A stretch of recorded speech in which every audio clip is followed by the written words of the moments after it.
오늘 본문은 예수님께서 성전에서 성전을 정화하시고 또 거기서 복음을 하늘나라 복음을 전파하시면서 병자들을 고치시고 하셨는데, 그런 모든 활동에 대한 권위가 어디에서 나오느냐라고 질문했던 그 교회의 지도자들, 그 당시 그 제사장들과 서기관들과 율법학자 그리고 장로들, 그들에 대한 질문에 대해서 즉답을 하는 대신에 이렇게 이 세 가지 비유를 통해서 말씀을 해주셨는데, 그 중에 세 번째 비유입니다. 첫 번째 비유는 뭐였습니까?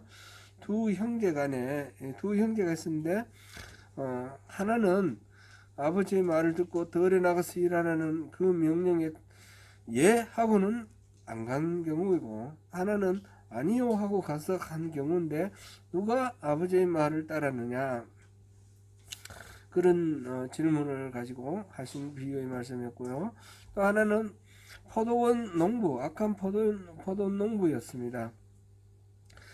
포도원을 잘 준비를 해가지고 소작을 맡겼는데, 나중에 이제 소출이 나올 때 돼서 그 소출을 받으러 갔더니 이 소작농이 마치 자기 것인 양 그 주인의 종을 쫓아보내고, 나중에는 이제 아들까지 보냈는데 아들을 잡아 죽이고, 이렇게 하는 그 비유를 통해서 하나님께서 특별히 먼저 이렇게 은혜를 베풀어 주시고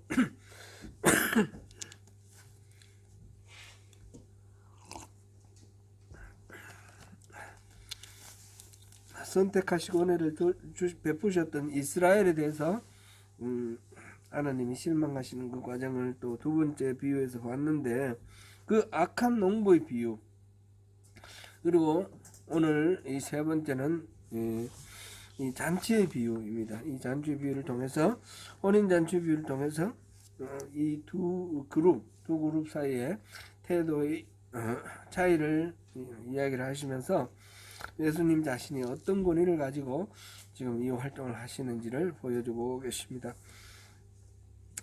제가 이렇게 혼인 잔치를 생각하면 어릴 적에 우리 큰 누님이 시집갈 때가 생각나요. 큰 형님이 장가 가실 때는 제가 기억이 거의 안 나고, 너무 어려가지고, 제가 만 5세 때 큰 형님 결혼을 하셨는데, 그때는 기억이 안 나고, 큰 누님이 결혼하실 때 제가 3학년 정도 되는 것 같아요. 그래서 기억이 생생하게 납니다. 온 동네 사람들이 다 와서 같이 잔치를 즐깁니다. 그 일을 위해서 이제 다른 집에 잔치할 때 또 우리 어머니가 하시는 거 봤으니까, 어떤 집에서는 단술을 감주, 스케라고 그러나요? 단술을 만들고, 어떤 집에서는 묵을 만들고, 어떤 집에서는 콩나물을 기르고, 어떤 집에는 막걸리 만들고, 어떤 집에서는 잡채를 만들고, 이러면서 온 동네 사람들이 분담을 해서 잔치 준비를 하는 거예요. 그래가지고 잔칫날이 되면 온 동네 사람들이 다 와서 음식도 맛있게, 이제 세리머니 하는 것도 있고요. 세리머니 더불어서 음식도 또 나눠 먹고, 그 다음에 춤추고 막 쉐를 치면서, 시골이니까 쉐를 치면서 이렇게 잔치를 벌입니다. 우리 보니까 이 뉴질랜드 와서 보니까 포틀락이라는 게 있더라고요. 우리 보니 그 명절 때 교회에서 포틀락으로 이렇게 점심 식사하잖아요. 참 그게 비슷한 것 같아요. 제가 곁길로 좀 나가서 포틀락 하니까 생각나는 게 하나가 있는데, 처음 제가 이제 이민 왔을 때 우리 교회에 집사님이 얘기해 주셨어요. 그거 이제 키위교회에서 우리 같이 이제 예배 드는데, 키위교회에서 포틀락으로 이렇게 같이 식사한다 그래서 그 집사님이 포틀락 어떻게 준비하면 되냐 그러니까 한 접시만 갖고 오면 된다 그러더래요. Just bring one dishes. 그래가지고 원 디시, 원 플레이트. 그래가지고 그날 디시만 들고 이렇게 갔대요.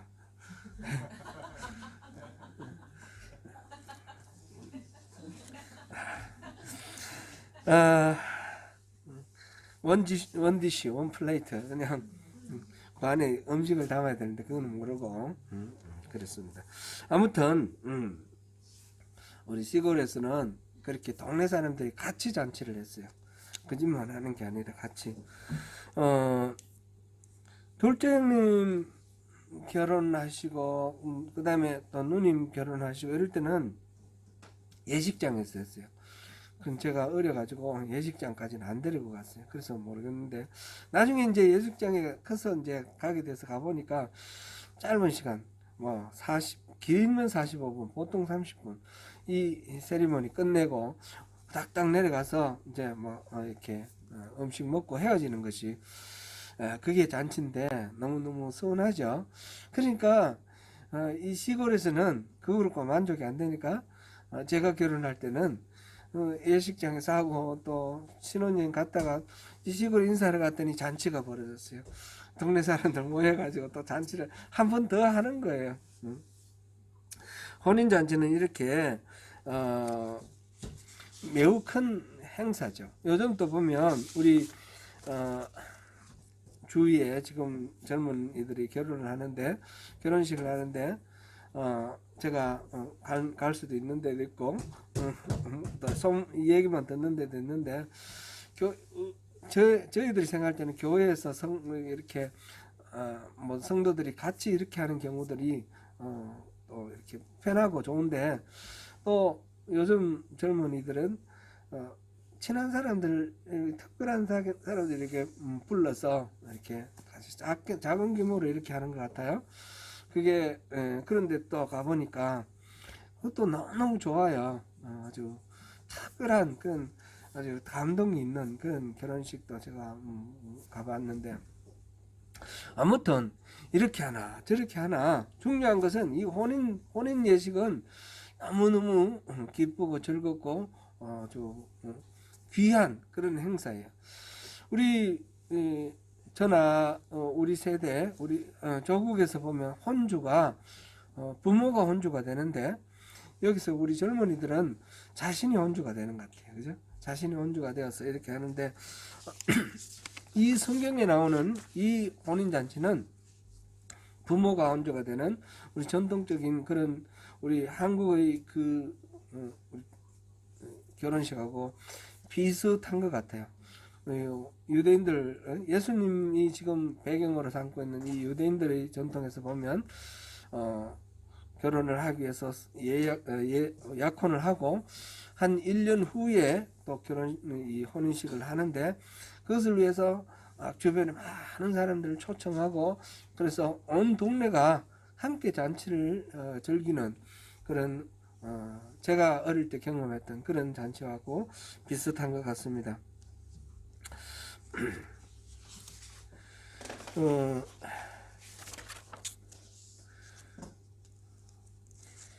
근데 이 혼인잔치가 단순히 우리 일반인들의 혼인잔치도 중요하고 초청을 받으면 웬만해서 아무나 막 초청 안 하니까 이렇게 초청 받으면 신중하게 생각을 해야 되는데 이제 왕이 왕자를 장가 보내는 그런 혼인잔치라 그러면 이건 보통하고 좀 다를 겁니다. 대체로 왕이 아들 장가 보내는 이런 잔치일 때는 왕자가 어린아이에서 어른이 되는 그런 순간이지 않습니까? 말하자면 내 왕위를 이을 다음 차기 왕이 될 이 왕자에게 이 권력의 그 서열을 보여주는 것이고 권위를 부여해주는 그런 행사입니다. 그렇기 때문에 이 혼인잔치, 왕의 혼인잔치에 초청을 받으면 당연히 가는 것이 의미가 있죠.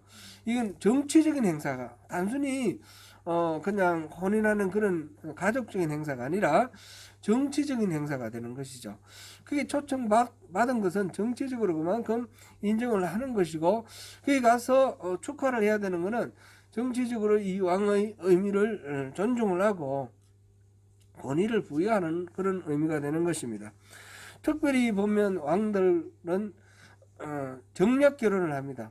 지방의 호족들이나 이런 사람들 딸을 취해가지고 이렇게 이제 아내를 삼고 이렇게 하는데, 그렇게 함으로써 혼인 관계를 통해서 서로 정치적으로 협력하는 거잖아요. 이런 혼인 잔치에 누가 오라 그리고 초청을 받았고 그 간다 하는 것은 단순히 축하해 주러 가는 것이 아닙니다. 여기서는 내가 정치적 지지를 하느냐 안 하느냐, 안 간다 그러면 그걸 거부하는 거나 같은 것이죠. 반드시 가야 되는 것입니다. 오늘 본문에서 어떤 사람들이 왕의 잔치 초대를 거절했습니다. 가기 싫다고 합니다. 왕이 다시 다른 종을 보내어서 잔치가 다 준비되었으니까 오라고 그러는데, 어떤 사람은 밭으로 가고 어떤 사람은 자기 사업하러 가고 남은 자들은 그 종을 학대하고 죽였습니다. 이거는 무슨 의미입니까? 이건 명백하게 보이죠. 왕의 잔치 초대를 거부하고 왕을 인정하지 않겠다는 얘기가 되는 것이고, 더욱이나 그 종을 죽인다라는 것은 왕에게 대해서 반역을 하는 것입니다. 왕에게 대드는 그런 것이 되는 것입니다. 그 소식을 알게 된 왕이 어떻게 했습니까? 그 살인자들을 죽여버리고 진멸해버리고 동네를 불살랐다 그랬습니다. 단순히 잔치 초대를 했는데 가기 싫으면 안 가는 것이지, 왜 그거 안 갔다고 그렇게 화를 내면서 이렇게 불질러 버리고 동네를 파멸시키느냐, 좀 너무 심한 거 아니냐 이렇게 생각할 수도 있겠지만, 이거를 왕의 잔치, 왕이 베푸는 왕의 아들을 장가보내는 그런 혼인잔치라는 것을 생각해 보면 여기에 깃들여져 있는 정치적 의미를 우리가 이해를 할 때 충분히 이거는 짐작을 할 수 있습니다. 이 왕의 행위는 타당하다 이렇게 말할 수가 있겠습니다. 왜냐하면 몇 달 전부터 갑작스럽게 이렇게 통보하는 건 알 거고요. 왕이니까 충분히 여유를 주고 혼인잔치 날짜를 알려줬기 때문에 비즈니스를 한다든지 덜에 가서 일을 한다든지 시간 조절을 할 수 있는 여유를 충분히 줬다는 거죠. 그리고 심부름을 보내는 종을 한 번 보내고 두 번 보내고 간절하게 여기 총 풍부하게 이 잔치를 베푸는 것을 와서 즐기라고 간절한 마음으로 이렇게 초청을 했는데, 그것을 무시하고 여지없이 그 심부름꾼을 죽였다는 것은 반역이죠. 반드시 보복을 받게 되어 있습니다. 예수님의 이 비유는 두 아들의 비유에서와 비슷한데, 먼저 아버지의 뜻대로 하겠다고 하지 않은 그 일날에 가지 않았던 아들, 우리 이제 개역 한글에서는 큰아들이라고 그랬습니다. 첫째 아들. 그것처럼 먼저 천국 구원의 자리로 초대받은 유대인 지도층 사람들의 그 하나님에 대한 거부를 나타내고 있는 말입니다. 이야기입니다. 하나님은 먼저 그들을 구별하시고 적절한 시간에 잔치자리로 나와서 왕과 함께 기쁨의 이 잔치를 즐기도록 초대했습니다. 그러나 그들은 왕의 초대를 거부했습니다. 그것은 단순히 하나님의 호의를 무시한 것이 아니라 하나님의 권위와 하나님의 힘을 무시한 것입니다. 그들은 반드시 심판을 받게 되어 있는 것입니다. 이렇게 왕의 첫 번째 초대를 받은 사람들이 거절을 하자, 이제 그러면 그 자리는, 그 잔치자리는 어떻게 됩니까?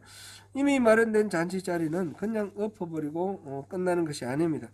대신 다른 사람으로 채우게 되어 있습니다. 왕은 종들을 불러 동네 네거리 길로 가서 만나는 사람마다 혼인잔치에 청하여 오라 합니다. 종들이 나가 악한 자나 선한 자나 만나는 대로 모두 초청했습니다. 누가복음 14장 15절에서 24절 사이에 동일한 이 비유의 이야기가 기록되어 있는데, 거기에서는 누가복음에 의하면 이때 먼저 초대받은 주인들의 이 참석을 거부하자 먼저 초대받은 주민들이 참석을 거부를 하자 왕은 시내 거리와 골목으로 나가서 가난한 사람들과 몸 불편한 사람들과 맹인들과 전원자들을 데려오라고 하였습니다. 그래도 자리가 남아있다고 하니까 종들을 다시 보내어 길과 산울다리로 가서 닥치는 대로 사람들을 강권하여 잔치자리를 메웠다 이랬습니다. 여기서는 조금 가난한 자, 또 불편한 자, 맹인인 자, 전원자 이렇게 사회적으로 소외되어 있고 가난한 사람들을 지금 누가복음에서는 거론을 했습니다. 그러고도 부족하면 길거리나 또 산울다리로 가서 닥치는 대로 누구든지 그러니까 이 두 번째 초대 대상은 차별이 없이 특별히 소외된 사람들을 우선하고 차별 없이 모든 사람들을 다 이렇게 잔치자리로 초대했다 그런 의미이죠. 이 비유는 첫 번째 두 형제의 비유에서 말했던 그 작은 아들의 경우에 해당되겠습니다. 처음에는 아니오 했다가 나중에 가서 아버지의 명령을 따라 밖에 나가서 일한 사람들이죠. 그들에 대한 구원의 초청 이야기입니다. 이 둘째 아들은 21장 31절을 보니까 세리와 창기 이렇게 표현되어 있는데 이 가난한 자, 불편한 자, 또 맹인인 자, 전원자 이 이야기와 같은 비유라고 볼 수 있겠습니다. 소외된 자들입니다. 먼저 초대받았던 사람들은 제사장과 율법학자 그리고 장로들 그래 됐는데 이들은 사회적으로 지위가 안정되어 있는 사람들입니다. 종교적으로 지도적인 역할을 하고 있는 사람들입니다. 그들은 하나님의 초청을 거절하였습니다. 제사장은 어떤 사람입니까? 성전을 책임지고 있는 사람입니다. 하나님께 예배하는 성전을 책임지고 있는 사람들. 서기관과 이 장로들은 누구입니까? 율법을 책임진 사람들입니다. 율법을 배우고 가르치고 그래서 백성들에게 훈련시켜서 하나님 나라의 법대로 살자고 이렇게 인도하는 그런 역할을 하는 사람들입니다. 말하자면 이 사람들은 하나님 나라의 일꾼들입니다. 그런데 정작 그들은 하나님의 천국의 구원의 자리로 잔치자리로 초청을 했을 때 그것을 거부하는 사람이 되었습니다. 왜 그렇습니까? 하나님의 이 부르심, 이 의미를 잘 알지 못했다라고 볼 수 있겠죠. 자기들이 누리고 있는 성전에서 누리는 그 덕권, 그 다음에 율법을 가르치면서 랍비로 서기관으로 누리는 이 기득권, 이 기득권이 좋은 거예요. 하나님의 뜻하고 상관없이 자기들이 그것으로 인해서 누리고 있는 이 기득권이 좋으니까 하나님의 초청을 받아들이지 않고 현실의 이 기득권에 안주하고 있는 그런 상황입니다. 그래서 그들은 하나님의 부르심을 전하는 종들, 특별히 선지자들, 성경에 보면 수많은 선지자들을 핍박하고 죽이고 그랬습니다. 그 선지자들이 말한 내용이 뭡니까? 하나님 뜻을 전해서 그들이 이 기득권을 누리는 이 형식적인 신앙생활에 안주하지 말라고 하나님의 그 부르심을 간절하게 전했는데 그들을 오히려 죽였습니다. 그러나 사회에서 소외된 이 가난한 사람들, 장애인들 이런 사람들은 지금 겉으로 보면 성전에 들어가서 예배할 수도 없고 말하자면 주일 성수도 할 수 없는 사람들입니다. 안식일날 일해야 되고 겉으로 봤을 때는 하나님의 명령을 따르지 않는 사람들인데 그들은 지치고 고난 그 모든 영혼의 그 마음에 하나님의 은혜와 긍휼을 구하는 갈급한 마음이 있는 것입니다. 그래서 이 선지자들 또 예수님이 오셔서 하나님 나라의 복음을 전파할 때 이들은 절절한 마음으로 그것을 받아들이고 그 천국의 혼인잔치에 나아가는 그런 사람들이 되었던 것입니다. 예수를 영접하고 따른 사람은 바로 이런 사람들입니다. 사실 하나님의 부르심에는 차별이 없습니다. 골목이나 산울타리나 닥치는 대로 오는 사람 모두 다 부르는 것이 하나님의 이 잔치 초대입니다. 곧 민족이나 성별이나 계급이나 신분이나 남녀노소 그 어떤 조건에도 상관없이 누구나 하나님의 이 혼인잔치에는 참여할 수가 있습니다. 모두 다 초대를 받았습니다. 그러니까 이것은 그리스도 예수의 복음에는 차별이 없다는 것입니다. 복음은 순전하게 은혜이며 어떤 조건도 따르지 않습니다. 왕이 혼인잔치에 참석한 손님들을 만나러 내려와 보니까 그 중에 예복을 입지 않은 사람이 보였습니다. 왕은 미리 모든 사람들에게 예복을 다 지급을 하였습니다. 예복은 사람들의 신분이나 계층이 줄 수 있는 불편한 점도 다 가리고 모두 평등하게 편안한 마음으로 잔치를 즐길 수 있도록 하는 조처입니다. 그래서 혼인 예식을 치름에 있어서 불필요한 것이 없이 그냥 잔치에 집중하도록 한 것입니다. 어떤 사람이 예복을 입지 않았다는 것을 지나가는 사람, 길거리 지나가는 사람 붙들어가 오라 그랬는데 예복 안 입은 것 가지고 언제 집에 가서 옷 갈아입겠습니까? 이런 식으로 생각한다 그러면 또 좀 부당하다 생각할 수도 있는데, 그게 아니라 오면 그 자리에서 예복을 다 준다는 거예요. 그러니까 이거는 자기가 준비할 것이 아니고 다 준비해 놓고 이렇게 제공해 놓고 단지 그 예복을 입을 마음이 있느냐 없느냐 그것만 이제 달려 있는 것입니다. 그 예복을 입지 않은 사람을 왕은 잡아서 손발을 묶고 어두운 데에 내던지라. 거기서 슬피 울며 이를 갈게 되리라 하였습니다. 결국은 이 사람은 왕의 혼인잔치에 참여하지 못하고 내쫓기는 길이죠. 것이죠.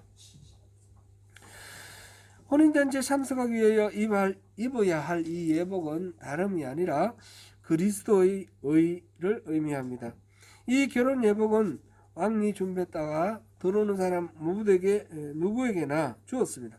그가 결혼 예복을 입지 않았다는 것은 왕의 이 호의를 거절하는 것이고 혼인잔치에 들어갈 수 있는 그 기본적인 예의를 무시하는 것이며 왕을 존중하지 않는 그런 행동인 것입니다. 초대받은 사람들 중에는 선한 자도 있고 악한 자도 있다고 했습니다.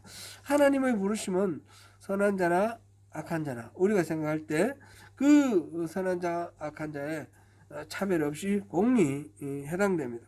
오늘날 그 부르심을 받은 사람들이 바로 교회입니다.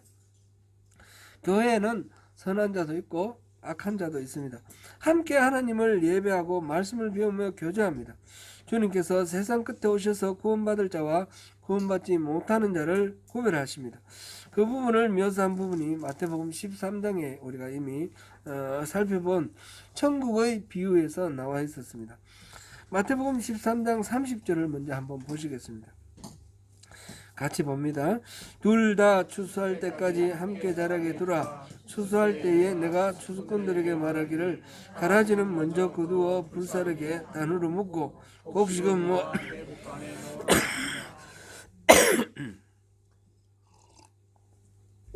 주인 모르게 원수가 곡식 가운데 가라지를 씨 뿌리고 갔다 그랬는데, 마지막 추수할 때에 이 가라지를 따로 거두어서 불사른다 이렇게 표현했습니다.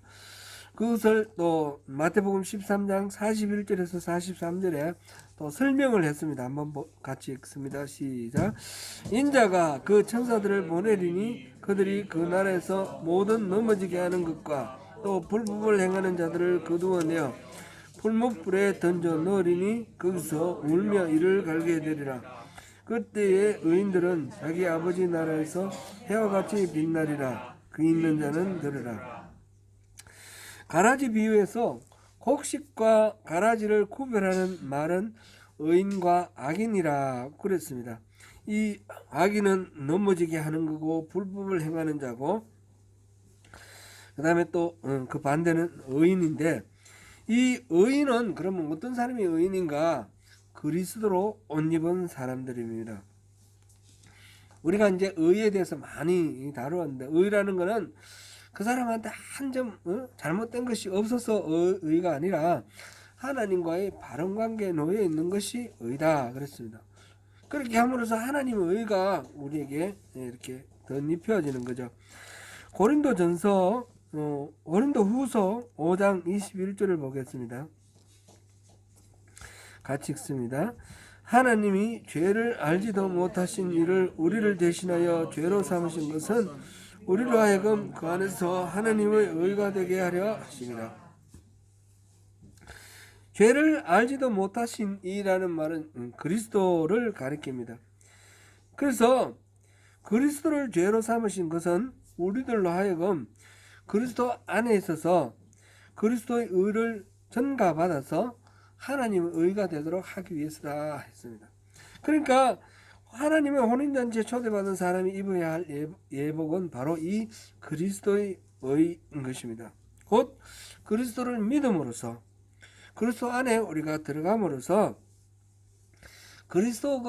그리스도의 의, 나의 의가 아니라 그리스도의 의가 내한테 덧입혀져서 내가 하나님께서 나는 비록 아직 죄인이지만 하나님은 예수 그리스도의 의를 보시고 나를 의롭다라고 인정해 주시는 그런 관계가 되는 것입니다. 로마서 1장 17절을 보시겠습니다. 복음에는 하나님의 의가 나타나서 믿음으로 믿음에 이르게 하나니 기록된 바 오직 의인은 믿음으로 말미암아 살리라 함과 같으니라. 그렇죠? 우리가 복음 이 하나님의 이 혼인 잔치에 초청받는 것, 이것이 복음이죠. 우리가 이 복음에는 하나님의 의가 나타나서 우리가 믿는 우리에게 의인이다 이렇게 말해주는 것입니다. 그래서 의인은 믿음으로 말미암아 살게 된다, 이런 말씀이죠. 그러므로 혼인잔치에 입어야 할 예복은 그리스도의 의고 우리의 믿음입니다. 자, 이렇게 보면 우리 이제 세 가지 비유, 두 형제의 비유, 포도원 악한 농부의 비유, 그 다음에 이 혼인잔치의 비유, 이 세 비유는 같은 내용을 가리킨다는 것을 볼 수 있습니다. 여기에는 두 그룹이 대조되고 있습니다. 한 그룹은 이스라엘의 종교적 지도자들입니다.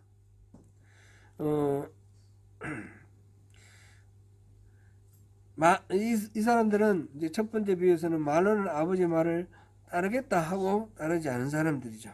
순종하지 않은 사람들이죠. 또 이들은 포도원을 소작하면서 마치 자신들이 주인인 척, 주인이 된 양, 주인이 보낸 심부름꾼 종들을 죽이고 심지어는 그 아들까지도 죽인 그 사람들입니다. 그리고 이 천국잔치에 오라는 그 왕의 초대에 콧방귀를 끼고 자기 할 일을 하러 간 사람들입니다. 이 사람들은 다 같이 첫 번째 부류, 성전을 관리하는 제사장, 율법을 담당하는 서기관, 율법학자, 그리고 정치적 지도자인 그 장로들, 전부 다가 같은 사람들이죠. 같은 사람들. 그리고 또 하나의 부류는 이스라엘에 소외받던 사람들, 세리나 창녀, 가난한 자, 병든 자들. 이 사람들 처음에는 아버지의 뜻대로 하지 않겠다고 그랬습니다. 이거는 하지 않겠다라고 한 게 아니라 실질적으로 할 수가 없었던 상황들입니다. 뭐 양치는 목동들 같으면 안식을 지킬 수 없지 않습니까? 그런 사람들입니다. 그 다음에 뭐 여러 가지 사회적 삶 속에서 어렵고 살기 위해서 이 율법을 지키지 못하던 그런 사람들이죠. 병이 났고 장애를 갖고 있고 이런 사람들은 이 지도적인 역할을 하는 사람들의 입장에서 봤을 때는 흠이 있어서 성전에 와서 예배도 못 드리는 사람, 배척당하던 사람들입니다. 그런 사람들은 이제 처음에는 뭐 말씀대로 살지 못하는 것이지만 실질적으로 이 사람들은 말씀 안에서 순종하면서 살았다는 거죠. 예수님이 오셔서 복음을 전했을 때 받아들이고 회개하고 하나님 나라로 들어간 사람들이, 이 사람이 둘째 아들의 경우이고, 이 사람들이 포도원 그 농부, 악한 농부의 비유에서는 이 첫 번째 이 소작농들에게 빼앗아서 세를 낼 만한 사람들에게 준다 했을 때 이 사람들은 그래도 하나님 말씀 따르겠다 했던 그 두 번째 부류이죠. 그리고 이 세 번째 비유에서 길거리에 나가서 아무나 데리고 오라 해서 데리고 온 이 초청받은 사람들, 이 사람들입니다. 예수님은 이 말씀을 통해서 이 세 부류를 비유를 하시는 이 세 비유를 통해서 이 모든 이 비유의 권위자가 누구입니까? 하나님이시죠. 지금 뭐 아버지, 포도원 주인, 임금 이렇게 비유됐지만 이 비유는 다 하나님입니다. 예수님은 바로 하나님의 권위를 본인이 그대로 가지고 지금 말씀하고 계시는 것입니다. 예수님은 하나님 자신이시기도 하고 하나님의 아들이기도 하다라는 그런 말씀입니다. 그러면서 마지막 14절로 결론을 맺습니다. 14절 같이 한번 읽어보겠습니다. 청감을 받은 자는 많되 택함을 입은 자는 적으니라. 주님의 나라에는 초청을 받은 자는 많이 있습니다. 그러나 주님을 믿고 천국에 이르는 자는 많지 않습니다. 사람들은 좁은 길, 좁은 문을 통과하는 것을 싫어합니다. 하나님의 종들이 와서 부르짖지만 오히려 그 종들의 말을 듣지 않고 핍박하고 죽입니다. 자신들의 생각과 일치하지 않기 때문입니다. 자신들의 편안한 그 기득권, 이 모든 것들을 부정하기 때문에 그렇습니다. 자기들이 누리는 안정적인 자리가 더 좋아 보이기 때문입니다. 그래서 겉으로는 하나님의 일을 맡은 성전의 제사장이고 율법의 그 서기관들이고 그렇지만 정작 하나님의 사람으로 살고 있지 않습니다. 진정으로 하나님의 부르심을 분별하고 바르게 선택해야 됩니다. 하나님이 공급해 주시는 그 예복, 믿음의 옷을 입고 하나님의 초청에 응해야 합니다. 불러주시는 분은 하나님이십니다. 복음은 조건 없이 불러주시는 무한한 은혜입니다. 그런데 그 복음을 믿음으로 받아들이고 순종하는 것은 우리의 책임입니다. 사랑하는 성도 여러분, 하나님의 혼인잔치에 초청받으신 이 이야기를 통해서 우리를 불러주신 어린 양 우리 주님을 찬양하며 천국잔치의 기쁨으로 참여하고 특별히 예수 그리스도로 옷 입어서 그 복된 삶을 누리시는 저와 여러분이 되시기를 축복합니다.